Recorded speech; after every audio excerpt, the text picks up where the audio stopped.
Golden news में आप सभी का स्वागत है। आपको बता दें, भारतीय जनता पार्टी अल्पसंख्यक मोर्चे की ओर से नगर निगम चुनाव को लेकर एक बड़ा प्रोग्राम हुआ। जैसे कि आप सभी जानते हैं, नगर निगम के चुनाव आने करीब है, उसी को लेकर करीब सारे क्षेत्रों में चुनावी प्रोग्राम किया जा रहा है। इसी तरह का प्रोग्राम भारतीय जनता पार्टी अल्पसंख्यक मोर्चे की ओर से एक प्रोग्राम मेहंदी सराय स्थित गली नंबर 2 में अनवर जुबेरी व अकरम राणा की ओर से रखा गया, जिसमें सरदार कमल चुग व राकेश जैन ने आने वाले चुनाव के बारे में अपने विचार क्षेत्र वासियों के सामने विस्तार पूर्वक रखे और बताया, भाजपा सरकार किसी भी जाति के प्रति भेदभाव नहीं रखती और सबको एक समान समझती है।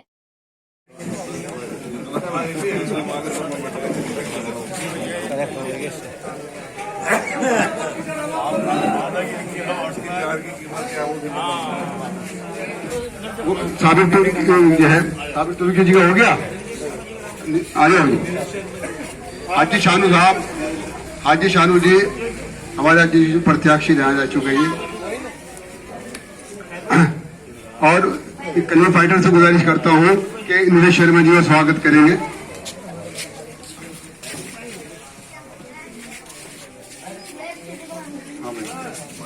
मेहरबान भाई को गुजारिश करता हूं, हमारे जो है कमल चुग्गी का स्वागत करें। हमारे नगर अध्यक्ष हैं।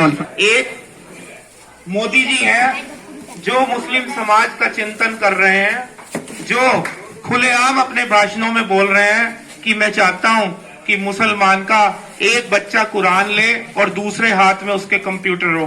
ऐसा चिंतन केवल नरेंद्र मोदी जी कर रहे हैं। आज से पहले कितनी सरकारें आई और कितनी सरकारें चली गई, चिंतन किया तो केवल भाजपा सरकार ने किया। बेशक वो राशन वितरण हो, आयुष्मान कार्ड हो, आवास योजना हो और बहुत सारी योजनाएं जो आपके बीच में पहुंची नहीं। वो इसीलिए नहीं पहुंची क्योंकि आपके बीच में प्रतिनिधित्व करने वाला कोई है ही नहीं। आपको केवल और केवल भारतीय जनता पार्टी के खिलाफ भड़काया ही गया है और कुछ नहीं कहा गया।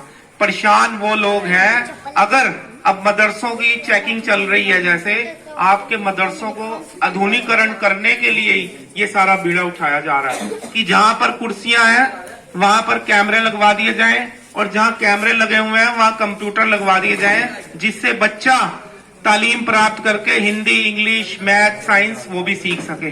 पर लोगों को ऐतराज है, क्यों कि वो चाहते ही नहीं कि मुसलमान का बच्चा पढ़े लिखे और आगे बढ़े। अगर सरकार मुसलमान के बच्चे को कुछ अच्छी पोजीशन पे पहुंचाना चाहती है तो दर्द उन्हें है जिनकी सरकारों में कोई काम ही नहीं हुए मुस्लिम के लिए। उनसे पूछो कि अगर मेरा बच्चा पढ़ लिख लेगा तो आपको क्या दिक्कत है। अपने इस कार्यक्रम के लिए निमित्त भाई अनवर भाई और भाई अकरम भाई और सम्मानित समस्त मंच और मेरे बुजुर्गों, नौजवान साथियों, प्यारे बच्चों,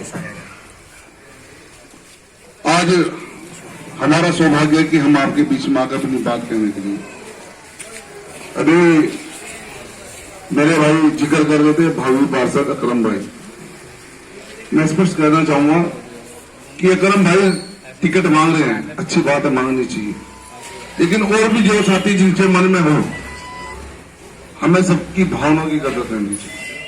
ये भारतीय जनता पार्टी कोई व्यक्तिगत पार्टी नहीं है कि एक व्यक्ति या एक जिला अध्यक्ष में टिकट फाइनल कर देता। अच्छी प्रतिभा के लोग, अच्छी सोच के लोग, अच्छी विचारधारा के लोग संगठन में जुड़े, ये हमारी भी ललक रहती है। तो मेरा सबसे पहले तो इन दोनों भाइयों को बधाई कि उन्होंने हमें यहाँ बुलाकर जो सम्मान दिया। मैं आप सबका बहुत दिल से धन्यवाद करना चाहूंगा। साथियों, हम सब जो भारतीय जनता पार्टी की विचारधारा के लोग हैं, चाहे मैं हूं, चाहे मेरा बूथ अध्यक्ष है, चाहे मोर्चे के अध्यक्ष हैं, कोई भी है, सब एक ही विचार को लेकर काम करते हुए माननीय मोदी और योगी जी की विचारधारा से प्रभावित हो। और इनसे भी पहले मैं आपको बताना चाहूंगा, पंडित दीनदयाल उपाध्याय, श्यामा प्रसाद मुखर्जी जो इस पार्टी के संस्थापक हैं। पंडित दीनदयाल उपाध्याय जी वो शख्सियत है जिसके मार्गदर्शन में भारतीय जनता पार्टी जमीन से लेकर फर्श से लेकर अर्श तक, यानी कि आज भारतीय जनता पार्टी विश्व की सबसे बड़ी पार्टी है। भारतवर्ष में हमारे सबसे ज्यादा राज्यों में सरकार है। पंडित दीनदयाल उपाध्याय जी का लक्ष्य था कोई भी सरकार, राजनीतिक दल हो, कोई भी सरकार हो, जब तक गरीब यानी अंत्योदय, गरीब से गरीब व्यक्ति की चिंता सरकार नहीं करेगी तो कभी भी देश आत्मनिर्भर नहीं बनेगा। लेकिन मेरा कहना यह अध्यक्ष जी, वोट भी लेंगे आपसे, सपोर्ट भी लेंगे आपसे, क्योंकि लोकतंत्र में वोट की ताकत है। अगर आप हमें वोट देकर आगे बढ़ाएंगे तो निश्चित तौर पे हम आपकी समस्याओं को आगे रखने में और वो जद्दोजहद करके लड़ाई लड़ेंगे, जिसके लिए हम हमेशा ये वचनबद्ध है कि भारतीय जनता पार्टी की सरकार आपके द्वार। तो वोट की ताकत भी बहुत है और वो समय आ रहा है। मेरा आपसे अनुरोध है कि उस समय को हमने बड़ी अच्छी तरह से सोच के विचार करके अपने वोट को देना है। और मुझे वो कैंडिडेट, मुझे वो सेवादार के लोग चाहिए जो समाज को अपना समझते हुए और पद पाने के साथ सरकार को, संगठन का बढ़ाने का काम करे, ना कि अपना व्यक्तिगत विकास की बात करे। ये मैं बिल्कुल नहीं करूँगा। मेरे साथ मुस्लिम कम्युनिटी के बहुत कार्यकर्ता काम कर रहे हैं और जब से मैं जिला अध्यक्ष बना हूँ तो मेरा प्रयास है कि अच्छे कार्यकर्ता हर समाज में हो सकते हैं। जब एक हिंदू का बच्चा पढ़ लिख के डॉक्टर इंजीनियर बन सकता, मुस्लिम का क्यों नहीं बन सकता? बन सकता है।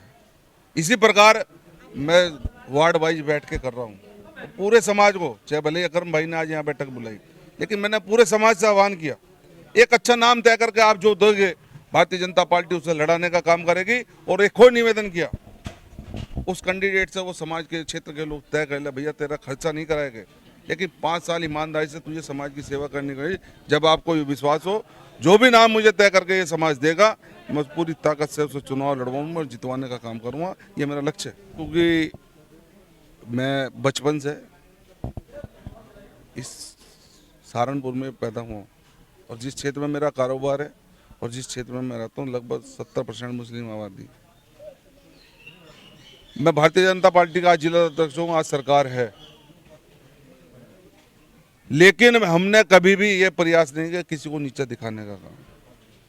जो अच्छे समाज के लोग हैं, जो देश की और दिशा की, समाज की और दिशा बदल सकते हैं, मेरा ये पूरा अभियान है। जितने 18-19 वार्ड हमारे मुस्लिम वार्ड है, हर वार्ड में डोर टू डोर में जाने का प्रयास कर रहा हूँ और समाज से बिल्कुल स्पष्ट कह रहा हूँ, हमें अच्छे कैंडिडेट जिताने और आप जो भारतीय जनता पार्टी को देंगे हम उसे जिताने का काम करें। और मुस्लिम समाज ने भी इस उत्तर प्रदेश के चुनाव में 2022 में जो काम किया, वो विपक्ष के जो लोग हैं उनको तो समझ से बाहर है भैया। 8% वोट हमें मुस्लिम समाज ने दिया, 8% वोट कम नहीं होता। आज हमें 8 मिला, कल हमें 20 भी मिलेगा। एक आत्मविश्वास के साथ मैं इस समाज के बीच में घूम रहा हूँ। मुझे आशा नहीं, पूर्ण विश्वास है भारतीय जनता पार्टी की जो सरकार के पॉलिसी है, जिस काम को लेकर हम पूरे देश में काम कर रहे हैं, वही काम हमें इन्हें बताना हो। मैं राजनीतिक दृष्टि से ये नहीं है कि मुझे वोट दें, लेकिन अगर भारतीय जनता पार्टी की सरकार ईमानदारी के साथ सबका साथ सबका विकास के लिए काम कर रही है, तो हमारी नैतिक जिम्मेदारी अपनी बात मजबूती से जाके इन क्षेत्रों में रखें और बिल्कुल रूबरू सीधी भाषा में मैंने समाज को बताने का काम किया। और मुझे आशा नहीं, पूर्ण विश्वास है ये पूरा क्षेत्र आने वाले टाइम में भाजपा का होगा, ये मुझे पूरा विश्वास है।